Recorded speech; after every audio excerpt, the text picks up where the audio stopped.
NMR spectroscopy unit first में part 5 तक मैंने वीडियोस डाल दी थी और इसमें रासायनिक विस्थापन को प्रभावित करने वाले कारक चल रहे थे और लास्ट एसिटाल्डिहाइड तक कंप्लीट हो गया था। अब नेक्स्ट है एनोलीन। जो एनोलीन होता है, एनोलीन की स्ट्रक्चर ये इस प्रकार की होती है। अब इसमें हमें ये देखना है कि किस प्रोटॉन का परिरक्षण हो रहा है और किस प्रोटॉन का विपरिरक्षण हो रहा है। अगर हम केंद्र के प्रोटॉन देखें तो ये केंद्र में प्रोटॉन होंगे और ये परिधि की तरफ प्रोटॉन होंगे, ठीक है। तो इसमें जो पाई इलेक्ट्रॉन्स हैं, इन पाई इलेक्ट्रॉन्स के चक्रण के कारण, इलेक्ट्रॉन्स के चक्रण से क्या उत्पन्न होगा? चुंबकीय क्षेत्र, जिसे क्या कहेंगे? प्रेरित चुंबकीय क्षेत्र, जैसे कहेंगे प्रेरित चुंबकीय क्षेत्र, ठीक है। अगर इस पर बाह्य चुंबकीय क्षेत्र लगाएंगे तो अगर प्रेरित प्रयुक्त का विरोध करता है तो परिरक्षण और विरोध कम कर पाता है तो विपरिरक्षण। तो इससे पहले हमने एक टर्म और पढ़ी थी, अनुचुंबकीय विषमदैशिकता और प्रतिचुंबकीय विषमदैशिकता।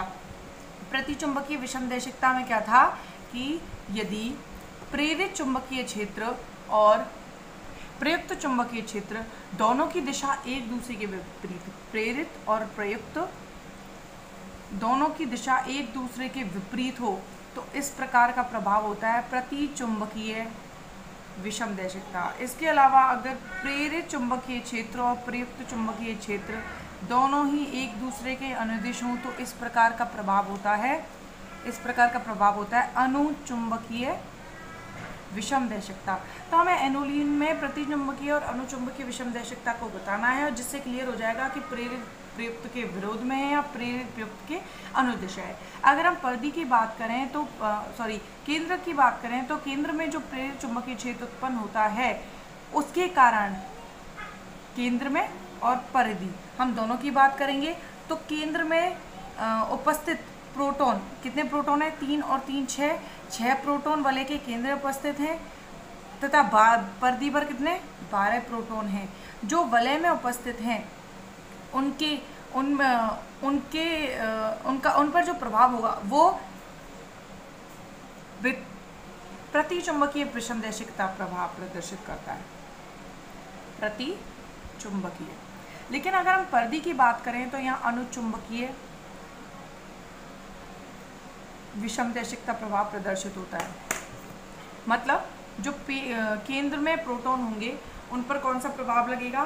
प्रतिचुंबकीय। क्यों? क्योंकि वहाँ प्रेरित चुंबकीय क्षेत्र और प्रयुक्त चुंबकीय क्षेत्र दोनों की दिशा विपरीत पाई जाएगी, जबकि प्रोटॉन जो परिधि पर होंगे उन पर कौन सा प्रभाव होगा? अनुचुंबकीय। अनुचुंबकीय से मतलब क्या होगा? तो केंद्र में तो कौन सा प्रभाव होता है? प्रतिचुंबकीय विषमदैशिकता प्रभाव। पाई इलेक्ट्रॉन के चक्रण के कारण जो प्रेरित चुंबकीय क्षेत्र उत्पन्न होता है वो क्या करता है? पाई इलेक्ट्रॉन, ये कौन से पाई? ये पाई इलेक्ट्रॉन है। पाई इलेक्ट्रॉन के चक्रण के कारण प्रेरित चुंबकीय क्षेत्र उत्पन्न होगा। ये प्रेरित चुंबकीय क्षेत्र परिधि पर कौन सा प्रभाव प्रदर्शित करता है? अनुचुंबकीय। और केंद्र में कौन सा करता है? प्रतिचुंबकीय विषमदैशिकता प्रभाव प्रदर्शित करता है। मतलब केंद्र में प्रतिचुंबकीय होने से मतलब क्या है? कौन सा प्रभाव होगा? परिरक्षण। विपरिरक्षण। कौन सा प्रभाव होगा? परिरक्षण। तो केंद्र में तो कौन सा प्रभाव हो रहा है? परिरक्षण। और परिधि पर विपरिरक्षण की क्रिया हो रही है। और जब केंद्र में अगर परिरक्षण प्रभाव कार्य कर रहा है तो परिरक्षण के कारण संकेत कहाँ जाते हैं? उच्च क्षेत्र की ओर व निम्न डेल की ओर। और विपरिरक्षण के कारण संकेत कहाँ जाते हैं? निम्न क्षेत्र व उच्च डेल की ओर। तो उच्च डेल की ओर कौन से प्रोटॉनों के संकेत आएंगे? परिधि वाले। और केंद्र वालों के निम्न डेल की ओर। इसके बाद नेक्स्ट है एसिटोफिनॉन।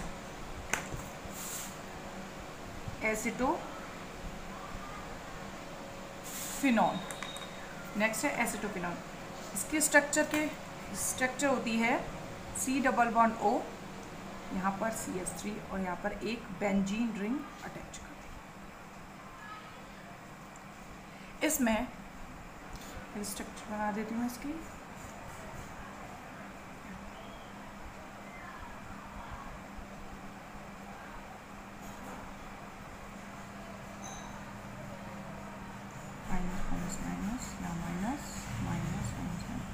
यहाँ पर जो प्लस है वो परिरक्षण को दिखा रहा है और माइनस है वह विपरिरक्षण को दिखा रहा है, प्लस परिरक्षण को व माइनस विपरिरक्षण को रिप्रेजेंट कर रहा है।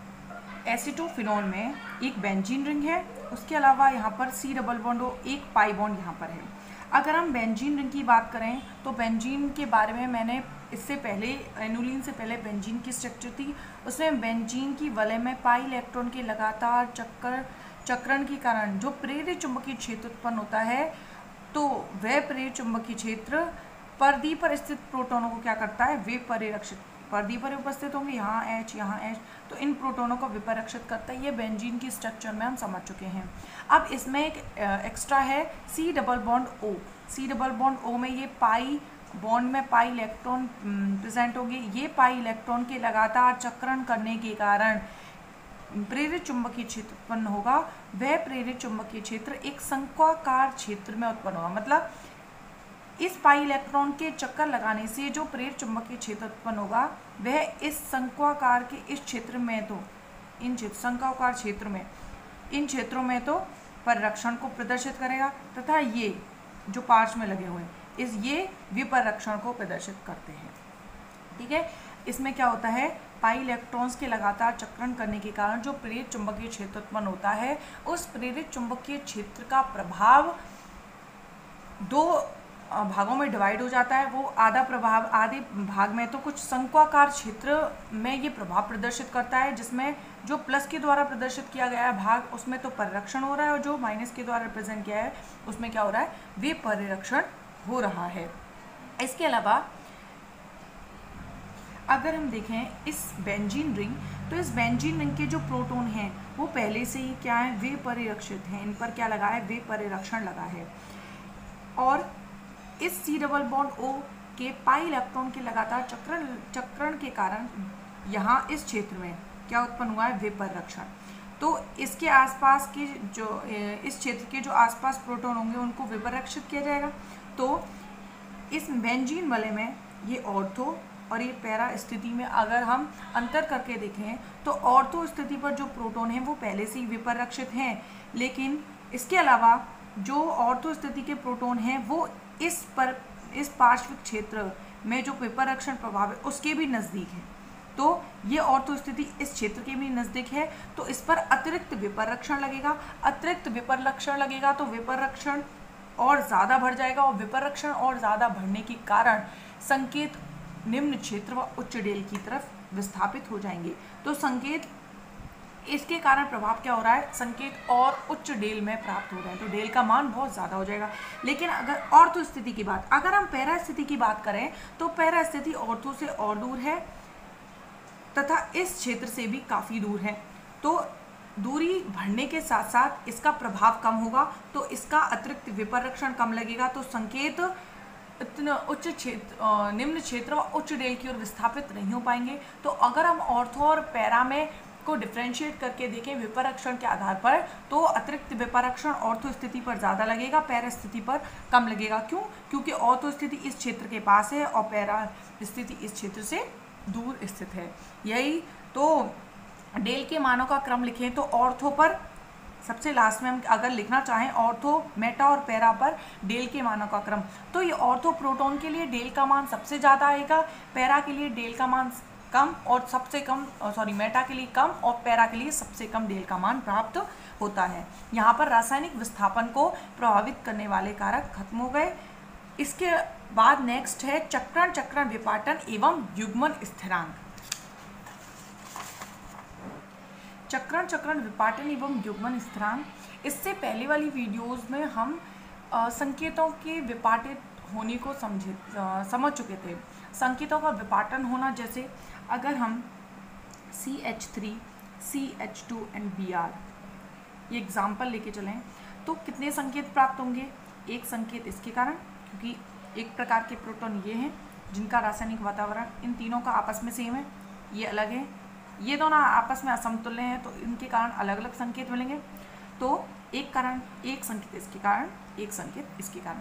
लेकिन क्या था कि इसके प्रोटॉनों पर इसका प्रभाव और इसके प्रोटॉनों के संकेतों पर इसका प्रभाव पड़ रहा था। इसके प्रोटॉनों का संकेत एक प्राप्त हुआ है, लेकिन इसके प्रभाव के कारण इसकी स्प्लिटिंग हो जाती है, ये संकेत विपाटित हो जाते हैं।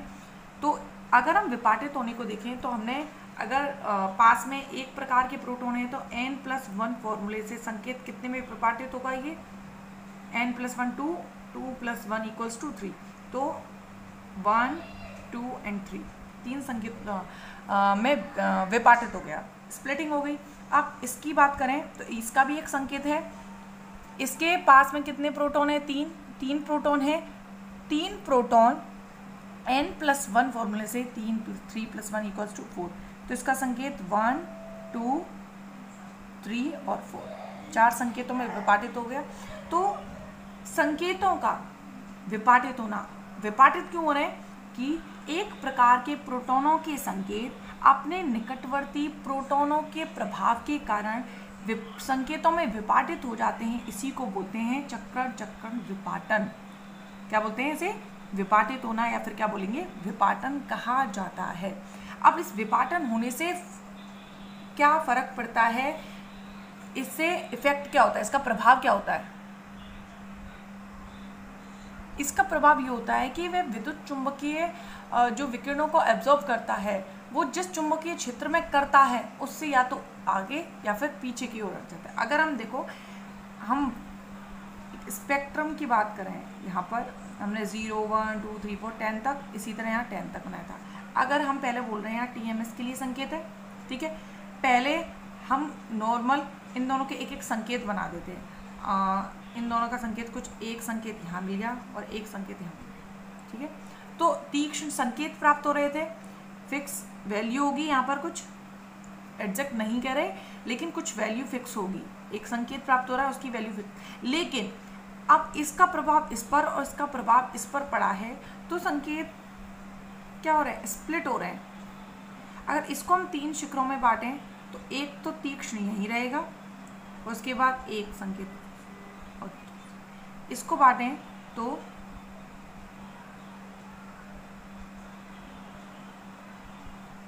ये TMS के लिए।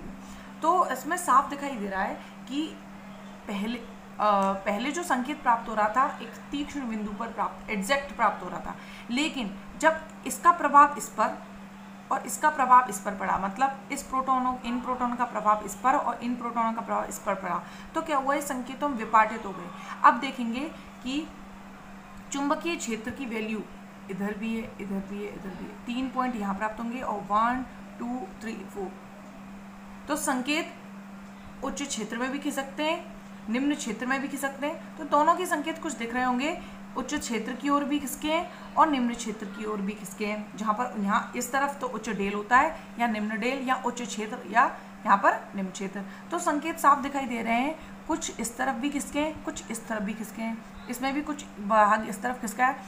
तो क्या हुआ है, चक्रण विपाटन से, स्प्लिटिंग होने से क्या इफेक्ट पड़ता है कि जो विद्युत चुंबकीय विकिरणों का अवशोषण किया जा रहा था वो अपेक्षित चुंबकीय क्षेत्र से, अपेक्षित तो हमने ये किया था, लेकिन उससे या तो उच्च क्षेत्र की ओर खिसक जाता है या फिर निम्न क्षेत्र की ओर खिसक जाता है। इसी को बोलते हैं चक्रण विपाटन।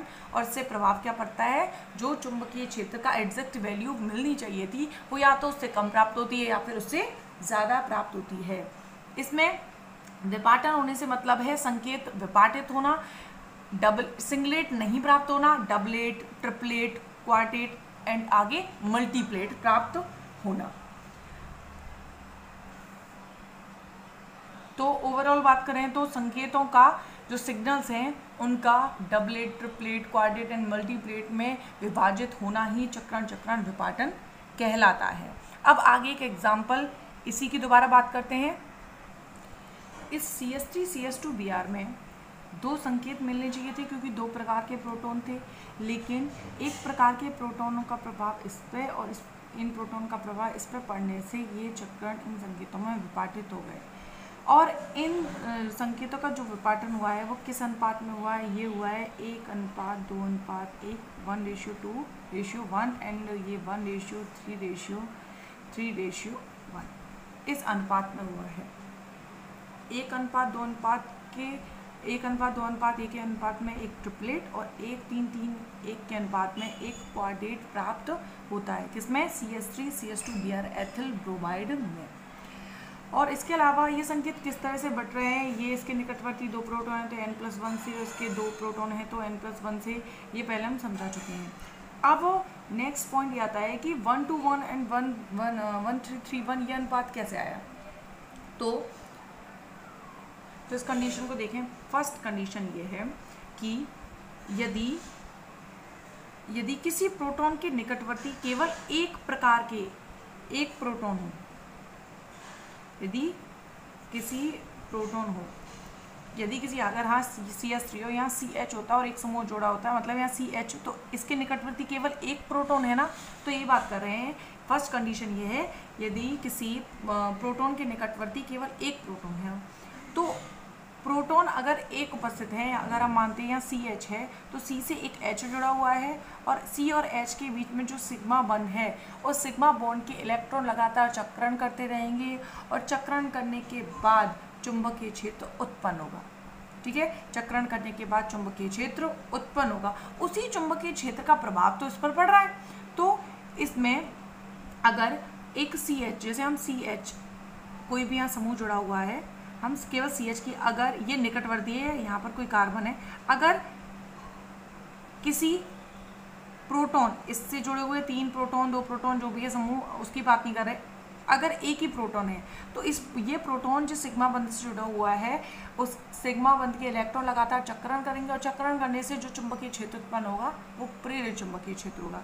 तो ये प्रेरित 2 कंडीशन हो सकती हैं। अब प्रेरित चुंबकीय क्षेत्र पर हमने प्रयुक्त लगाया, ठीक है, प्रेरित चुंबकीय क्षेत्र में प्रयुक्त लगाने पर अगर प्रेरित प्रयुक्त की दिशा अगर हम बात करें, हमने यहाँ इससे प्रेरित चुंबकीय क्षेत्र उत्पन्न हो गया। क्या हो गया? प्रेरित चुंबकीय क्षेत्र उत्पन्न हो गया। ठीक है, अब हमने इसमें प्रयुक्त चुंबकीय क्षेत्र लगाया, तो ये कॉन्सेप्ट हम पहले भी पढ़ चुके हैं। अगर प्रेरित और प्रयुक्त की दिशा एक दूसरे के विपरीत है बिल्कुल, तो संकेत कौन से क्षेत्र में जाएंगे? उच्च, और अनुदिश है तो निम्न क्षेत्र। तो हम इसी तरह डायग्राम बना रहे हैं।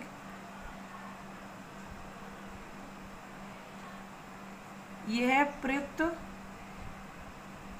चुंबकीय क्षेत्र, इसकी दिशा है इस तरफ। ठीक है, अगर हम इसको इस तरह से देख सकते हैं कि यहाँ इस तरफ निम्न चुंबकीय क्षेत्र और ऊपर चुंबकीय क्षेत्र की वैल्यू बढ़ रही है। ठीक है, ऊपर जाते जाते चुंबकीय क्षेत्र की वैल्यू बढ़ रही है। अब हम देखते हैं कि प्रयुक्त चुंबकीय क्षेत्र और प्रेरित चुंबकीय क्षेत्र और प्रयुक्त चुंबकीय क्षेत्र की दिशा कैसी हो कि निम्न क्षेत्र हो। तो कैसी होनी चाहिए? इन दोनों की दिशा सेम होनी चाहिए। तो जब दोनों की दिशा सेम होगी तो उसका ऊर्जा स्तर नीचे घटा देंगे, और जब दोनों की ऊर्जा डायरेक्शन एक दूसरे के अपोजिट होगी तो उसके लिए उच्च ऊर्जा स्तर। तो डायग्राम में यहाँ पर या तो यहाँ पर बना लो या इधर बना लो। तो इसमें क्या हुआ है कि प्रयुक्त चुंबकीय क्षेत्र, दोबारा से, एक अगर किसी प्रोटॉन के निकटवर्ती केवल एक प्रोटॉन है, तो उस एक प्रोटॉन जिस सिग्मा बंध से जुड़ा हुआ होगा, उस सिग्मा बंध के इलेक्ट्रॉन लगातार चक्रण करेंगे और प्रेरित चुंबकीय क्षेत्र उत्पन्न करेंगे। ठीक है, वो प्रेरित चुंबकीय क्षेत्र अगर प्रयुक्त की दिशा में है तो संकेत उच्च क्षेत्र में नहीं निम्न क्षेत्र में जाएंगे, और एक दूसरे के विपरीत है तो उच्च क्षेत्र में जाएंगे। तो उसी को हमने एक डायग्राम से बता दिया। इसे ऐसे याद कर सकते हैं, ये निम्न क्षेत्र हो गया और उच्च क्षेत्र हो गया। प्रयुक्त चुंबकीय क्षेत्र की दिशा पहले दे रखी है, दोनों की दिशा सेम होगी तो निम्न, दोनों की दिशा अपोजिट होगी तो उच्च। ये होगी एक प्रोटॉन की कंडीशन।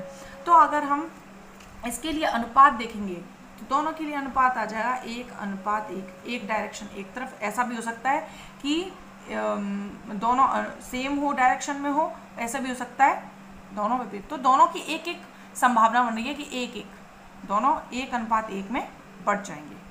ठीक है, तो अगर किसी ऐसे एग्जाम्पल लेके देखते हैं, CH3 अगर हम यहाँ लेते हैं CH और यहाँ पर भी CH3 लगा दिया और यहाँ Br लगा, तो इसके पास में कितने प्रोटॉन हो गए? इसके निकटवर्ती कार्बन पर कितने प्रोटॉन हैं? केवल एक प्रोटॉन है। तो एक प्रोटॉन के चक्रण से प्रेरित चुंबकीय क्षेत्र उत्पन्न होगा। प्रेरित चुंबकीय क्षेत्र उत्पन्न होगा तो उस पर प्रयुक्त लगाएंगे तो 2 पॉसिबिलिटीज़ हैं, प्रेरित प्रयुक्त दोनों एक दूसरे की दिशा में हो। प्रेरित प्रयुक्त एक दूसरे की दिशा के विपरीत हों। तो अगर दिशा में होंगी, प्रेरित प्रयुक्त अगर एक दूसरे के अनुदिश होंगे तो संकेत निम्न क्षेत्र की ओर, मतलब हमने इस संकेत को दो भागों में बांट दिया, दो में स्प्लिट कर दिया।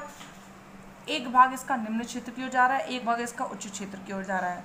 तो निम्न क्षेत्र की ओर जाने की संभावना किसकी है और उच्च क्षेत्र की ओर जाने की संभावना किसकी है, तो किस आधार पर बताएंगे। अगर प्रेरित और प्रयुक्त की दिशा एक दूसरे के अनुदिश है तो संकेत निम्न क्षेत्र, तो निम्न उच्च से ये निम्न भाग हो गया, ये उच्च भाग हो गया। अगर दोनों एक दूसरे की दिशा के विपरीत है, इसकी दिशा ये है, इसकी दिशा ये है, तो उसका स्तर कितना बनाया, कैसा बनाया, उच्च बनाया। ये और ज़्यादा क्लैरिफाई नेक्स्ट कंडीशन में हो जाएगा। अगर कौन सी कंडीशन है, अगर दो प्रोटॉन उपस्थित हों, अगर किसी प्रोटॉन के निकटवर्ती दो प्रकार के प्रोटॉन हैं, तो हमने क्या पढ़ा था, CH3CH2 Br में, CH3CH2 Br में अगर हम इस प्रोटॉन के पास में देखें तो कितने प्रोटॉन हैं, दो प्रकार के प्रोटॉन।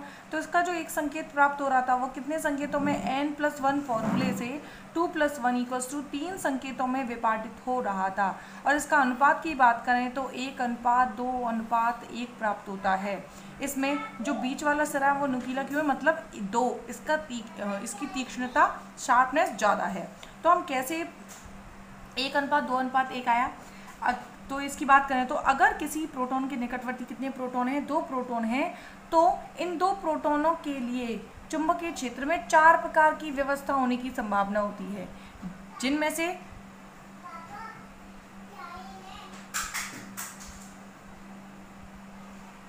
हमने क्या किया, 3 भाग ले लिए।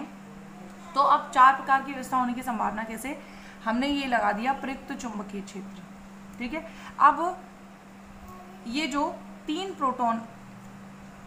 प्रोटॉन है उसका जो एक संकेत है 3 भागों में बटा हुआ, स्प्लिट हुआ है, और किस अनुपात में हुआ, 1:2:1 अनुपात में। वो कैसे आया, तो देखो, अगर जो निकटवर्ती 2 प्रोटॉन है, ये 2 प्रोटॉन की 4 प्रकार की व्यवस्था हो सकती है। कैसे, अगर दोनों प्रोटॉन की जो दिशा है वो प्रयुक्त चुंबकीय क्षेत्र के अनुदिश है, तो प्रयुक्त चुंबकीय क्षेत्र के अनुदिश होने की, प्रेरित और प्रयुक्त की दिशा एक जैसी होने की स्थिति में एनर्जी लेवल कम होगा।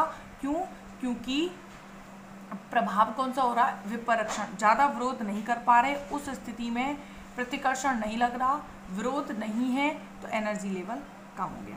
निम्न क्षेत्र, हम इसे इस तरह से पढ़ सकते हैं कि ये निम्न है और ये उस तरफ उच्च हो जा रहा है। अब इसके अलावा पहला तो ये हो गया, ऐसी पॉसिबिलिटीज है कि दोनों प्रोटॉनों की दिशा प्रयुक्त के एकदम विपरीत हो, तो इसके लिए बिल्कुल अपोजिट हायर एनर्जी लेवल हो जाएगा, मतलब उच्च क्षेत्र। निम्न और उच्च, निम्न बिल्कुल निम्न क्षेत्र कब हो सकता है, जब प्रयुक्त और प्रेरित, ये प्रेरित की दिशा और ये प्रयुक्त दोनों की दिशा एक दूसरे के अनुदिश हो। उच्च क्षेत्र कब हो सकता है, जब दोनों की दिशा एक दूसरे के विपरीत हो। अब एक कंडीशन ये भी हो सकती है कि एक प्रोटॉन की दिशा इस तरफ हो और एक प्रोटॉन की दिशा इस तरफ हो, मतलब 2 प्रोटॉनों में से एक प्रोटॉन प्रयुक्त चुंबकीय क्षेत्र की दिशा में हो और एक प्रोटॉन प्रयुक्त चुंबकीय क्षेत्र की दिशा में नहीं हो। तो हम एक प्रोटॉन, इसे 1 और 2 नाम दे रहे हैं, ठीक है, ये 1 और 2। पहली कंडीशन ये थी कि 1, 2 दोनों की दिशा इसके अनुदिश थी, 1, 2 दोनों की दिशा। अब इसमें 1 की दिशा प्रयुक्त के अनुदिश है और 2 की दिशा। अब हम ऐसा भी हो सकता है कि 1 की दिशा विपरीत हो और 2 की दिशा।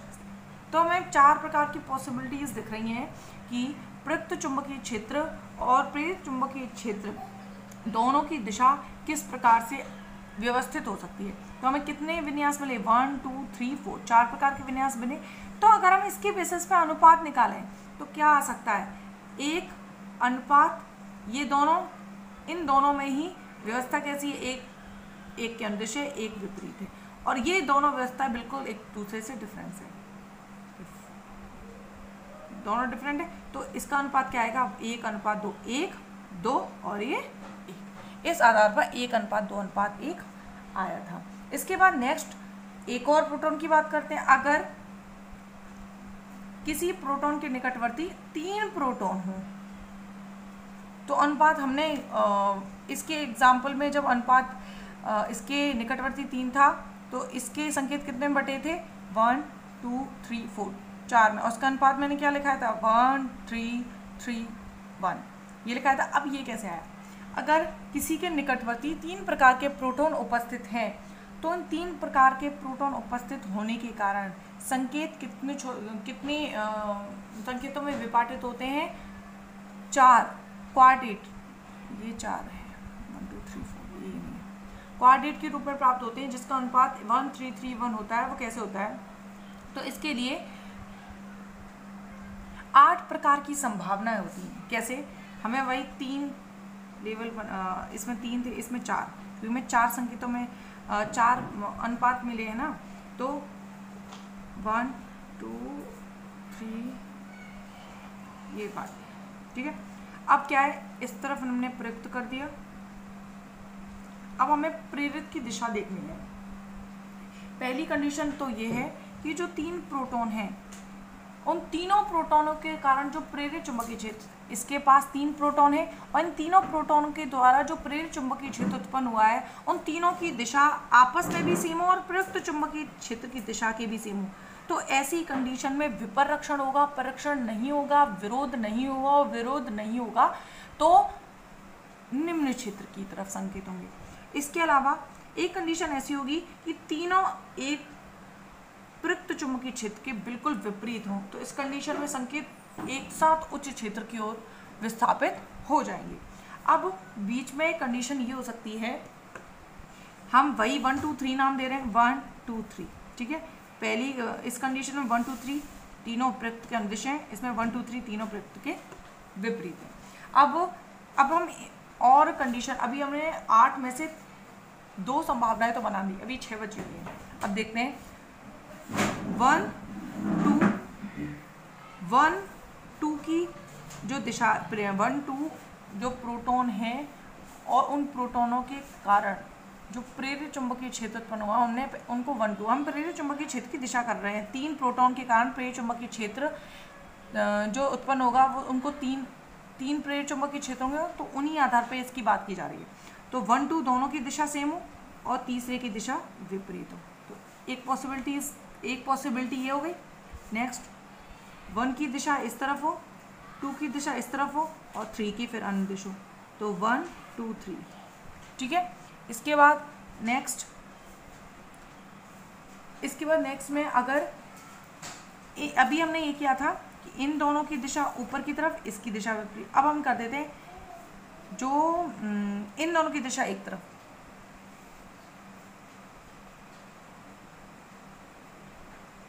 तो 1 2 3 एक संभावना, तो हमें 3 प्रकार के विन्यास इस तरह मिल गए। अब अगली कंडीशन में और देखते हैं, अभी इसके सापेक्ष ही बनाते चलेंगे। इसमें क्या था, ये दोनों एक ही दिशा में थे, ये विपरीत थे, और ये दोनों प्रयुक्त के अनुदिश थे, तो ये प्रयुक्त के विपरीत और ये विन्यास हो सकता है। इसके अपोजिट बिल्कुल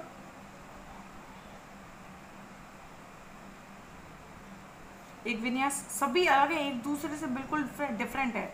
अब इसकी बात करें तो ये 3 संभावना ये हो गई, 3 और 3 6 और ये 8, कितने 8 प्रकार की संभावनाएं उपस्थित है इसमें, तो 8 प्रकार के विन्यास की संभावना हो गई। अगर हम इसके बेसिस पे अनुपात देखें तो 1 1 और ये 3 3, तो इस आधार पर आता है 1 3 3 1।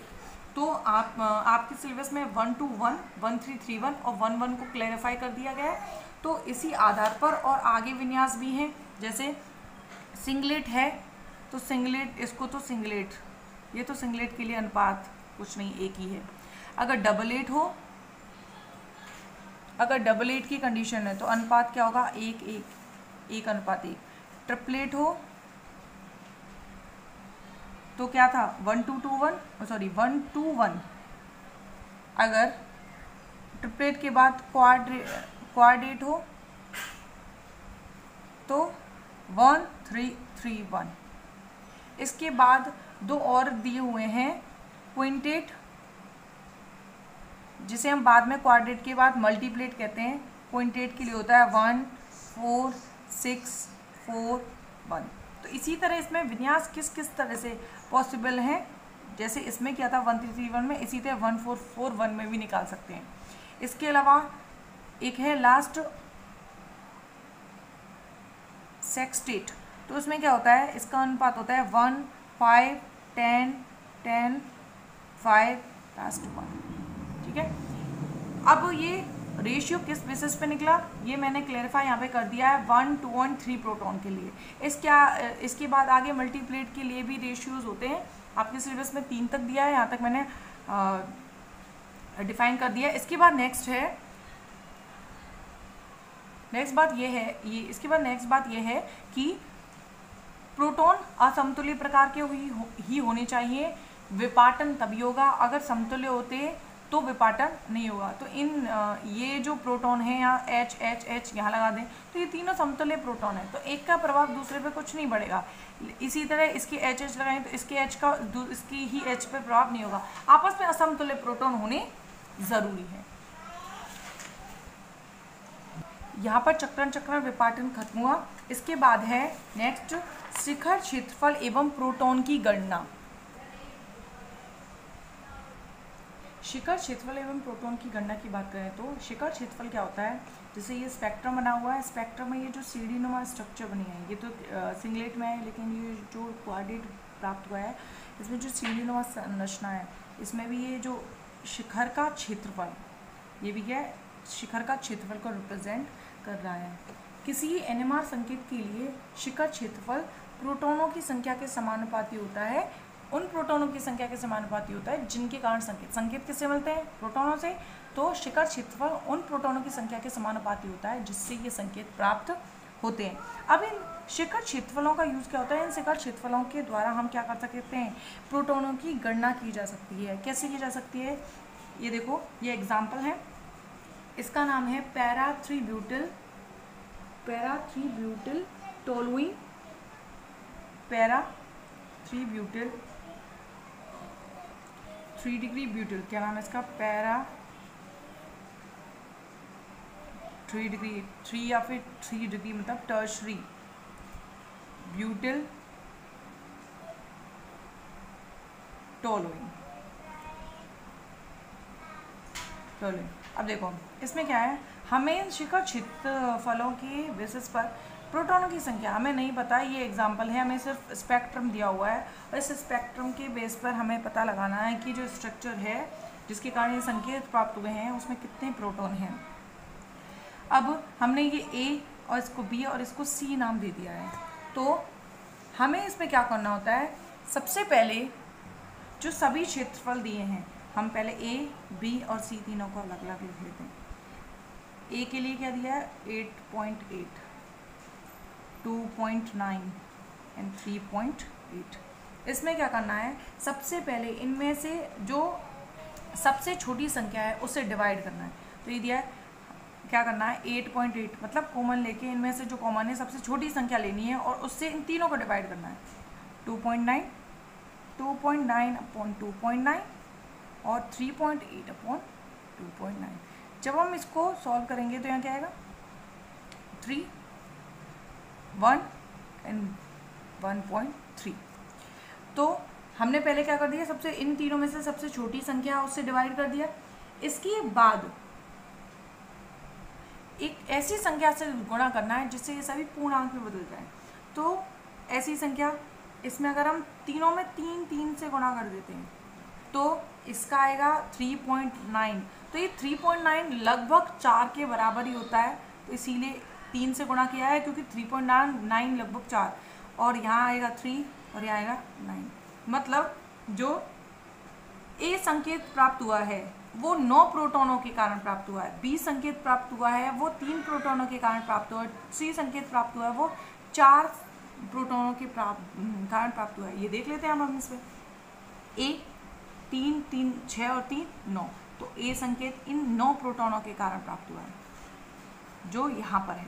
तो हमने शिखर क्षेत्र के आधार, शिखर क्षेत्रफल दिया है 8.8, तो इसके बेसिस पर हमने प्रोटॉनों की संख्या निकाल दी। इसके बाद अगर हम B की बात करें तो B में कितने प्रोटॉन हैं, 3 प्रोटॉन है। C की बात करें, C का शिखर क्षेत्रफल था 3.8, तो उसमें प्रोटॉन की संख्या कितनी है 4, तो 1 2 3 4 इस बेंजीन में बचे हुए 4 प्रोटॉन है, उनके कारण जो संकेत प्राप्त हुआ है वो कौन सा है, ABC, ये वाला। तो हमने शिखर क्षेत्रफल के आधार पर प्रोटॉन की संख्या आसानी से ज्ञात कर ली। इसके बाद है नेक्स्ट कुछ जो ऑर्गेनिक मॉलिक्यूल हैं उनके एनएमआर स्पेक्ट्रम की एक्सप्लेनेशन पढ़ेंगे हम कुछ कि एनएमआर स्पेक्ट्रम में कौन सा संकेत किसके कारण ट्रिपलेट किसके कारण क्वाड्रेट प्राप्त होता है, तो इसे हम नेक्स्ट लेक्चर वीडियो में पढ़ेंगे।